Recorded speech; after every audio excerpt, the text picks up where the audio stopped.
Accessing library computer data.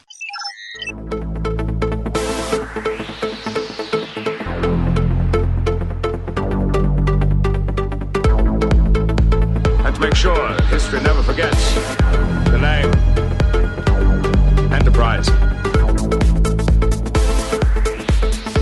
Hey everybody, welcome to the Pensky File. We're here continuing our Let's Watch of Star Trek The Next Generation. This time we're up to, episode 5 of Season 2. This one's called Loud as a Whisper. It was directed by Larry Shaw, written by Jacqueline Zambrano, and it aired way back on January 9th, 1989. This is the one where the Enterprise ferries a deaf and mute ambassador who leads a difficult peace talk on a strange alien planet between two warring sides. It's just going to be me talking about this one, so we will get into it right after this. Very interesting. Technique of communication that is both silent and covert. It could be very useful. The use of gestures and hand signals predates the spoken word in most cultures. The major exception being the Layrons of Malchus 9, who actually developed a written language first.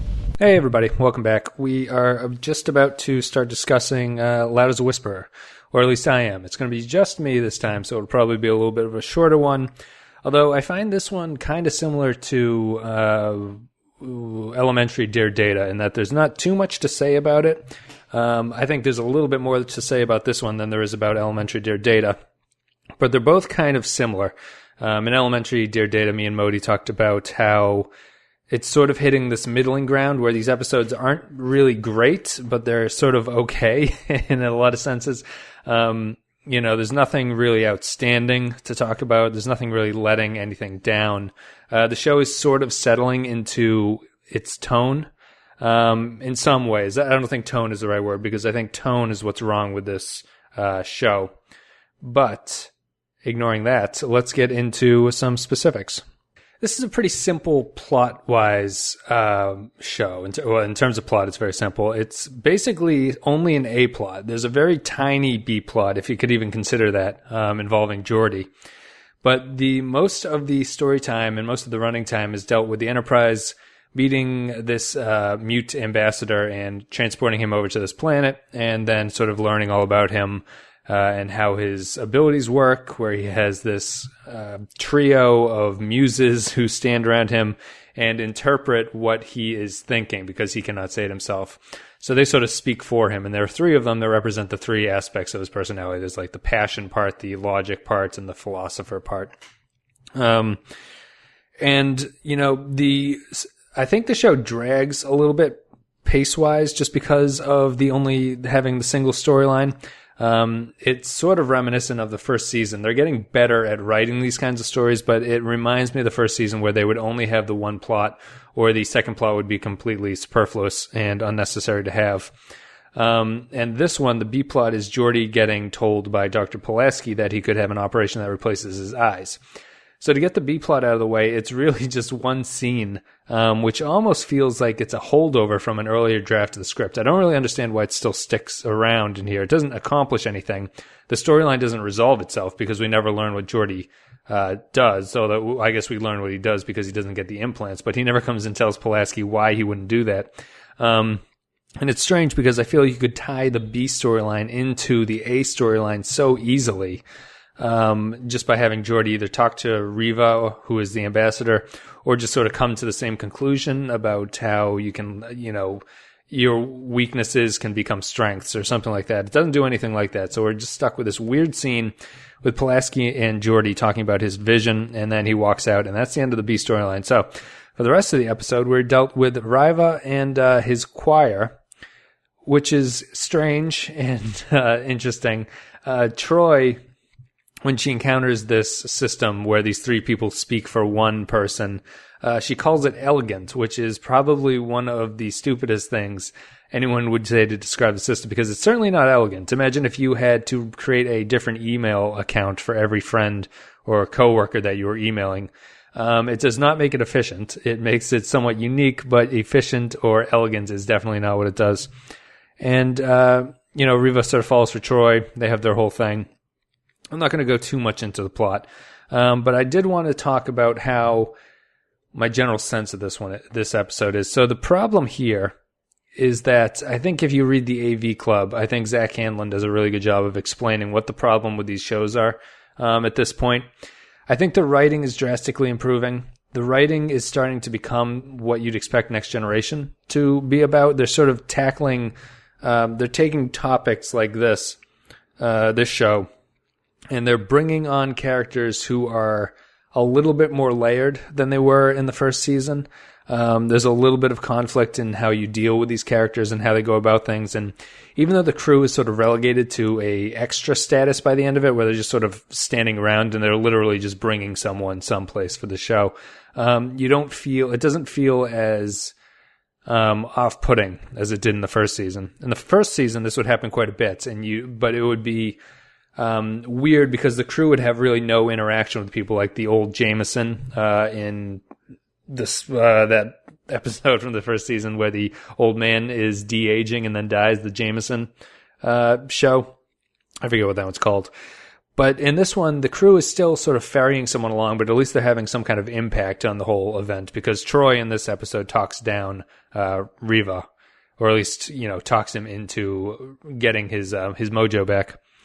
And what Zach Hanlon was saying in the AV Club is that he sort of has trouble describing it, but his basic summary would be that the tone in these episodes is somehow wrong. He describes it as like pastel, and it describes it sort of sitting in a doctor's office and there's things around you, but you're looking at stuff and it's all just sort of glaring in these bright colors that are sort of taking any sort of nuance out of it. And he summed it up by just saying there's some good ideas here that are just being smothered by a sea of mediocrity. And I think that's really, really a pretty good description of what the problem is so far with these second season shows, the ones who've started getting into the second season.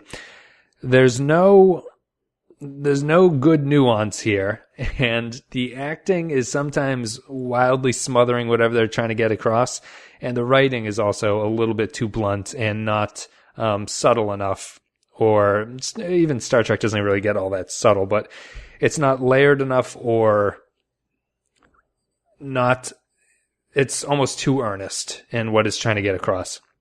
And, the audience isn't stupid. They can sort of put two and two together, but the show is just sort of hammering these points, covering it with fairly bad acting, and just sort of, there's no room to breathe, I guess would be a way to describe it. It's pastels, as Zach Hanlon describes.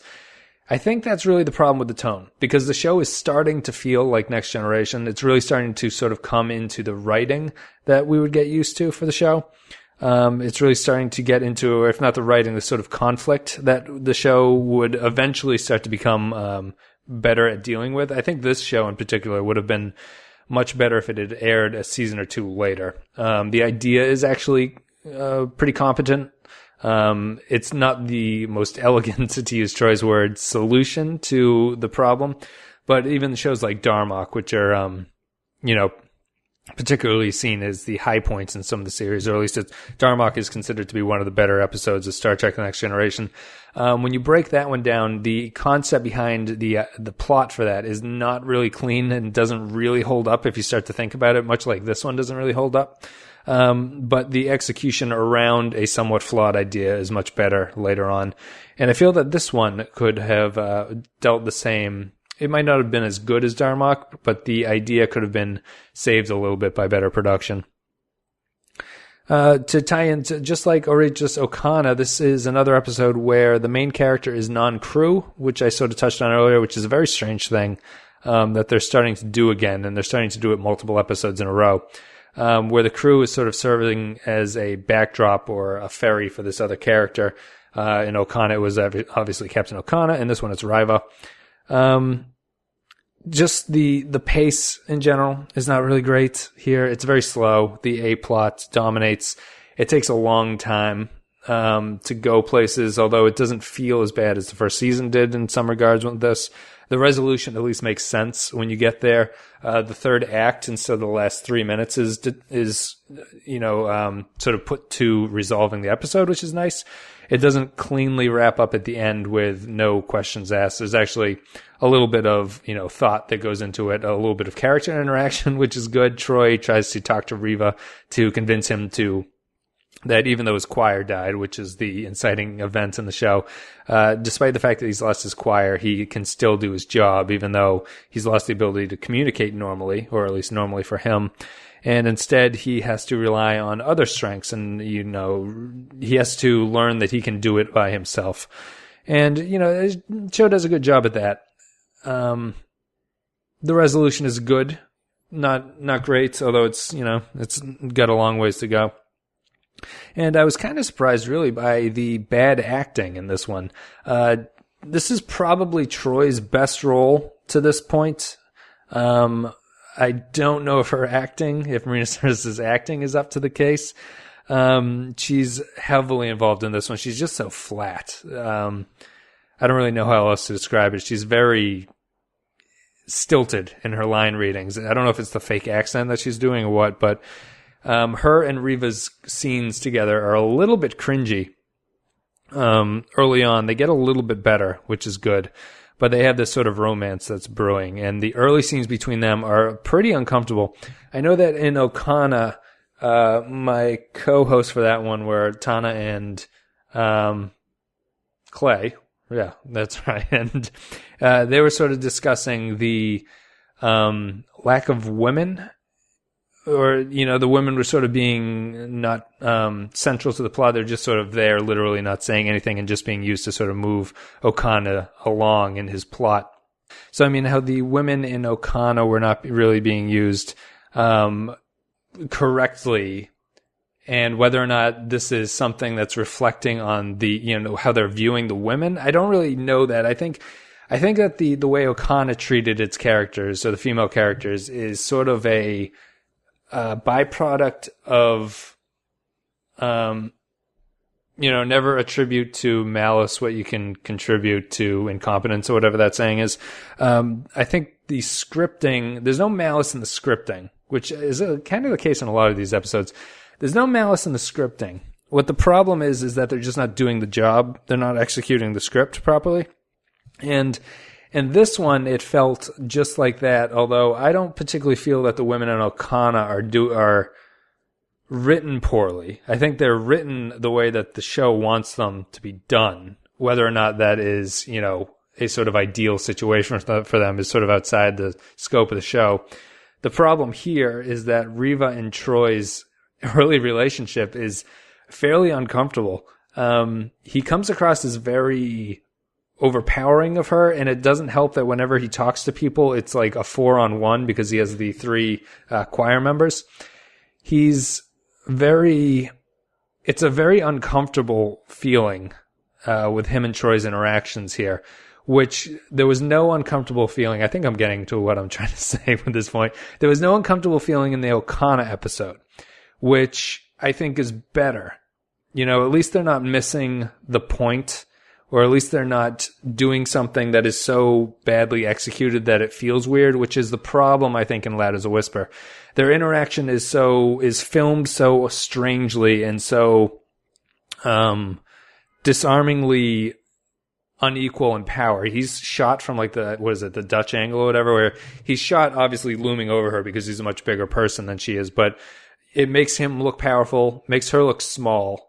It's always this sort of gang up, and he's very confident in his, sort of sexual prowess, or how much he should be responding to him, which is sort of in character for his early thing. It feels very weird. So I think you'd have a better point in this episode actually saying that there's something gone wrong. Again, I don't think the script is intending to do this. It's a byproduct of the production, just like in Code of Honor. The script is not inherently racist, but the casting decisions that went into a Code of Honor made the script seem racist in hindsight, even though I don't think the script is racist at all. And just like I don't think these past two, or the Okana in this episode, is really written poorly from a woman's perspective. It's more they're executing it badly, and it's coming across with a bad tone. And I think it's more forgivable than if the script is bad. It's just something I was thinking about as I was watching this one. And, this is just, it's Loud as a Whisper.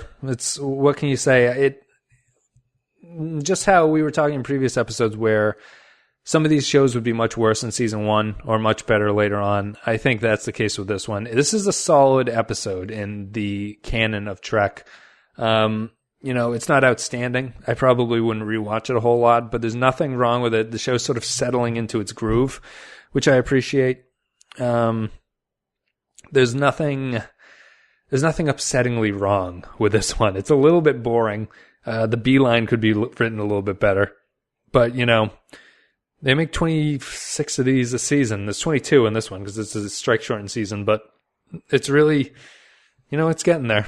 It's at least starting to develop a point of view, even though it has the season 1 old school 1960s television point of view. You can start to feel the change coming, and that is only really a good thing. Nothing wrong with that. So I'd give this one Loud as a Whisper. I'd give it a 3 out of 5. It's another solidly average episode in season 2. Continues the Okana thing, where Okana was probably a worse episode. Well, it must have been, because I gave it a 2. But Okana was a little bit worse. This one's a little bit better. This is along the lines of Elementary Dear Data, which is also suffering from the same problem, is that I think they're a little bit boring. So I don't know if that's just bad luck of running into stories at this time that are just a little bit boring and the production's getting better.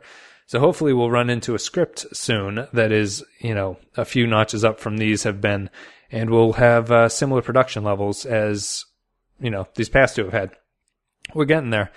I give this one a 3 out of 5. 3 out of 5 for Loud as a Whisper. Lieutenant Jordi LaForge. It is my pleasure to meet you, sir. What is that you're wearing? A visor.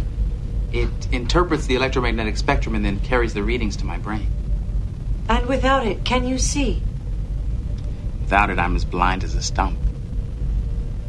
Then your visor serves the same function as my chorus, which interprets my thoughts and translates them into sound. Yes. And you don't resent it? The visor or being blind? Either. No, since they're both a part of me and I really like who I am, there's no reason for me to resent either one.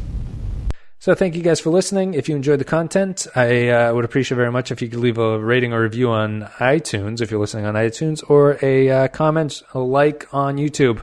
It's much appreciated. Thank you guys. We will be back next time with the Schizoid Man, which is kind of a Prisoner reference. If you listen to the Prisoner podcast that I do with Clay, I'll put a link to all that in the bottom. But otherwise, yeah, I'll be back soon with the Schizoid Man. Maybe someone else will join me for that. It makes it a lot easier when someone else is here with me. So thank you guys for listening, and I will see you later.